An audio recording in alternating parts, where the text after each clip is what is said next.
What's up, Totem Pole Nation? This is Lambo's World of Sports featuring Matt Patt on another episode of our recruiting trail. Today, we are going over Georgia's number one ranked 2024 class. Currently has 26 commits, 4 5-stars, 17 4-stars, and 5 3-stars. They are far and away the number one team recruiting-wise in the country so far. And before Lambo gets into it, I just wanted to say, you could visit the website for cool merch like this. Matches the Cowboys jersey perfectly. So if you ever wanted to spice up the wardrobe a little bit, hit up Totem Pole's website for cool merch like that. And without further ado, I will let Lambo get into this stacked class of Georgia. It's the best intro that you've ever done on Totem Pole Nation. You're getting better. You're learning. Not only that, the number one recruit, ladies and gentlemen, quarterback, number one in the nation, all right, Dylan Rayola. Now, he wasn't at Georgia at first. I think he committed to Ohio State before going to Georgia, all right? And I think he may have reclassed. He's the class of 2024. He's a great QB. He's 6'3", 230 pounds. His film is great, and I think it's very, very excellent. Now, with, guys like this, he understands football, but he's transferred to 4 schools within 3 seasons. In 2021, he formerly played in Burleson, Texas, which a Cowboys quarterback, or towards the end of the career, John Kitna was the head coach at Burleson in Texas. So having that NFL connection is very, very important. He completed 65% of his passes through 32 touchdowns, 5 interceptions. He could run as well, scoring 9 touchdowns on the ground. He was 8-4, earning MVP honors at Elks as a starter. In 2022, he transferred. As a junior, he went to Chandler in Arizona, which he completed 64% of his passes, 22 touchdowns, 5 interceptions. He scored twice on the ground. He led the Wolves to 9-3 in the Arizona's Open Division Championship. So he can lead you to wins. So that's not a problem. And this year, he is transferring to Budford, Georgia for his senior season after he transferred from Phoenix Pinnacle. So, like I said, he's transferred 3 times in 4 seasons. So it's a lot. Normally, college coaches don't really like that, especially for me being a high school coach. You see guys transfer. It's not really a good look, but hey, what do I know? He's also played baseball early in his career, so he clocked at least 89 miles per hour as, a fastball, which isn't bad for, those rankings. Like I said, he's framed, he's college ready. He can extend plays. He can buy himself time in the pocket. He has baseball angles. Like I said, he's played baseball. He has no issue generating that velocity, but he's lethal on the play action. He's not afraid to swing for the fences. But he must have to progress as a field reader. But he is proven to be patient and will look off defenders. But he's been in, 4 different schools, 4 different offensive systems. Normally that is tough on a quarterback like him, but he's been able to improve. I don't believe he needs to be redshirt 1 year. Most players do that, but I don't believe he needs to be redshirted. I think that's kind of, overboard and whatnot. So we'll just have to see how this goes. I have 10 times confidence in this quarterback. I think he is great. But the next person I really want to get into right here is Chris Cole. He's going to pop up on my screen. Chris Cole is a linebacker, all right? That looks great. He's a linebacker. He is 6'3", 210 pounds, all right? He is from Salem, Virginia. So, hey, he's from the state, all right? This is the dude that we lost last week. This is? Yeah. Wow. Well, yeah. He could have been an addition to Virginia Tech. I mean, Brent Pry would love a guy like that, but I'm not going to blame that on Brent Pry, but come on now. That's why we need to win games. But it's okay. I'll be at the game Saturday. That'll be a different story for later. Like I said, Virginia Tech, us being Virginia Tech fans, we lost this guy. Like I said, He's a sixth-ranked linebacker. Overall, player ratings of 94. I can't believe we lost this guy. It really pisses me off, or it pisses you off more than it does for me. In 2022, he made a transition from a defensive back to a linebacker. He helped Salem go 10-3 to reach Virginia's 4D final. He also totaled 76 tackles, with 11 of those coming for a loss. He's a great threat. In March of 2023, he also competed for a fourth at Nike Indoor National in the 60-meter hurdle, so he can run track. So this guy is fast. He could be a sort of a Micah Parsons, maybe. I mean, I'm not going to go that deep, but the comparison in the size is somewhat similar, not exactly similar. He has great frame. He can line up and cover at tight end, which most linebackers trying to guard a tight end is basically a mismatch. But it's a mismatch in the NFL. You can probably guard him a little bit better in college, depending on your size. He has high character football IQ. He has the athleticism to play in space. He can get off blocks. He has speed and agility when lined up at safety and running outside the hashes. He definitely understands proper linebacker depth while playing zone. He's assignment savvy and does not get caught, out of position. So Virginia Tech, this is a guy you messed up on. And, Matt Patt's looking at me like, he's just mad at y'all. This is a guy, this is what we need. This is what we need for Virginia Tech to get back in the program.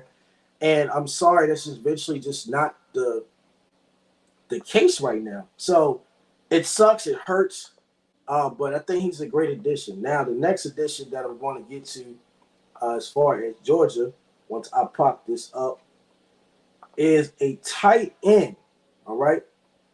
Georgia is known for tight ends. They have Brock Bowers as a tight end. But this guy, Jaden Ritter, all right? It's a tight end.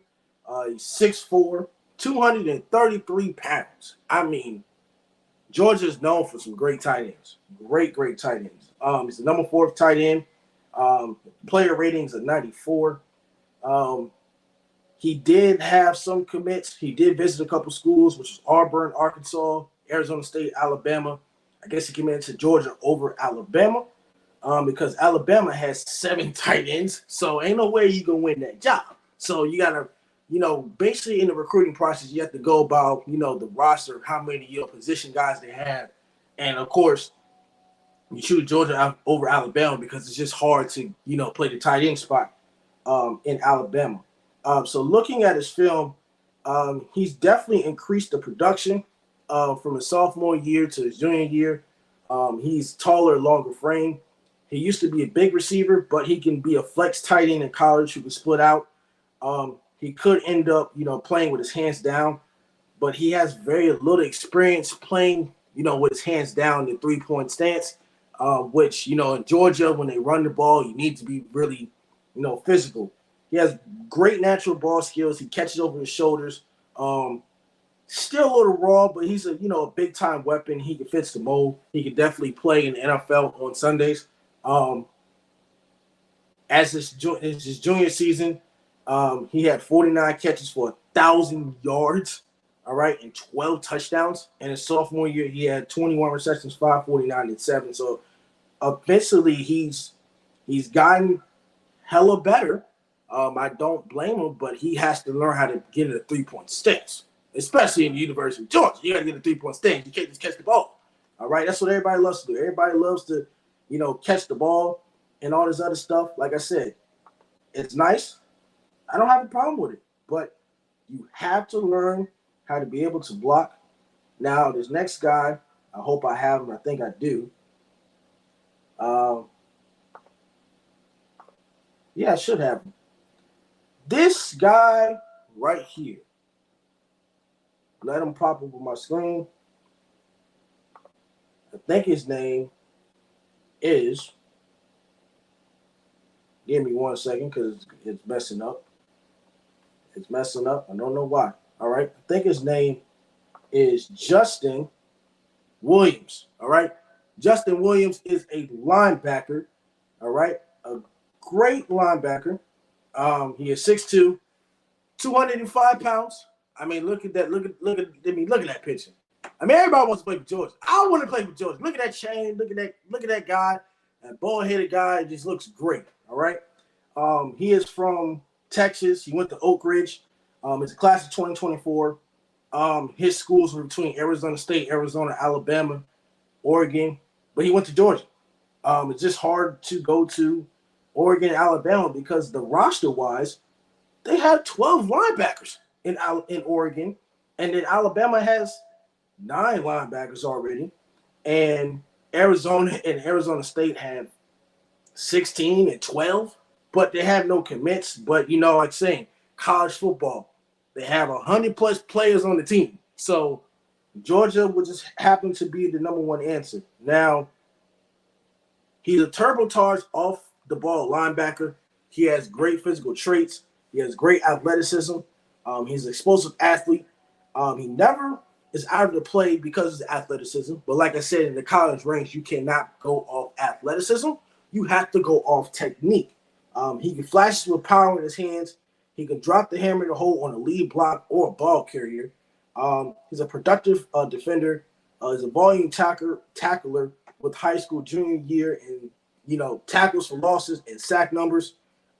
Earlier in his career, safety snaps, raised floor on coverage. But he's one of the nation's top defensive prospects in 2024. He fits any and all defensive schemes. Looking at the film of his athleticism and playmaking ability, he could be projected to be not only a Power 5 impact player, but an NFL high draft. All right. Now, I know that's over the hill. Anything can happen. But, hey, I'm not Mel Kiper. I don't know nothing about this draft analytics and none of that stuff where we predict guys to be the number one draft pick and they're not. I think he's a great player, but I'm not going to go as far as number one draft pick. As a junior, he also ran track. So normally when you run track, you're a two-sport athlete. He ran an 11.01 at a 100-meter time and a 23.04 in the 200-meter time in the spring of 2023. He long jumped as well. So he has a track mobility. And when you have a track mobility, it's just, it makes the game a lot easier. So that's why you really want to stay in shape. You really don't want to play one sport and whatnot. So I think the last athlete that I have, if I don't have him, then don't worry about it. Apparently, no, I don't have him. But the last guy I want to talk about is Ellis Robinson III, or the fourth. He's a cornerback, 6'1", 185, IMG Academy, okay? Now, if you watch the Bishop Sycamore documentary, you see what IMG did to them. You see that it was a whooping. It wasn't even close.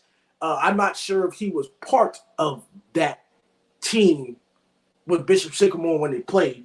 But like I said, he chose Georgia over Alabama, Miami, Arizona, and Auburn, which, everybody's choosing him. He transferred to IMG Academy in 2022. Like I said, I think he transferred coming off Iona Prep in New York's Catholic League in 2020-21. Like I said, he's the type of cornerback that can shut down. All right, he can take the field, pushing 6 feet and equipped with arms that stretch north of 33 inches, which is wow. He uses that length to his advantage. He is one of the best players in the 2024 cycle when it comes to locating the football. All right, he maintains position. He has great footwork, a smooth back pedal. For me, coaching defense, I don't believe in the back pedal stuff. I believe in running with the defender. I think the back pedal stuff really messes you up, and especially in NFL because all these wide receivers are great athletes. They can turn and twist on you. You can easily just get burned and break your ankles. So that's a debate that I don't agree with. I don't think you agree with that as well if you study and watch a little bit. Of course, you watch football, but the backpedaling stuff just gets on my nerves. I don't think we really teach that, and especially when you watch Alabama football. I don't think Nick Saban teaches backpedaling. While taking away the totals, he might not blow away some. He only just had one interception as a junior. He was able to make a difference right away while transferring to IMG.